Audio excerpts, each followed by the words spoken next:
Good evening guys. Hindi muna Korean tayo ngayon.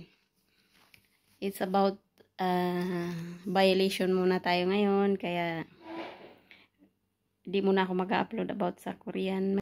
Ang dahil po sa notification na natanggap ko po. Natuto po akong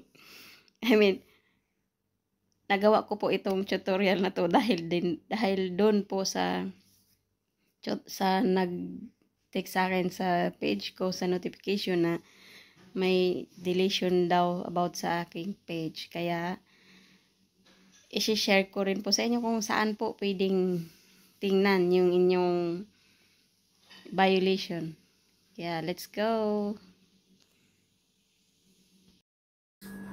Una, puntahan nyo lang po yung inyong profile account at pindutin nyo po yung menu.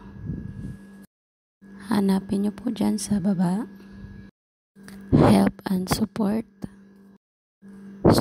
inbox at mapupunta po kayo sa inyong your alerts.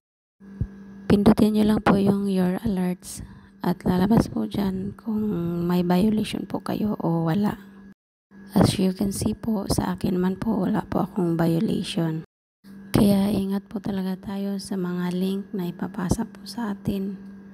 Huwag po nating bubuksan agad-agad po yan. Kasi baka yan po yung maging dahilan na magkakaroon po ng violation ng inyong Facebook account. Thank you guys for watching. Please follow my page po para sa iba pa pong mga tutorial na ipopost ko po.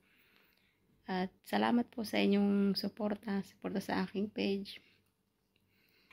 Kahit hindi po kasali yung country ko sa eligible country, patuloy pa rin po akong nag-upload kasi nga ayokong ma-stop yung account ko.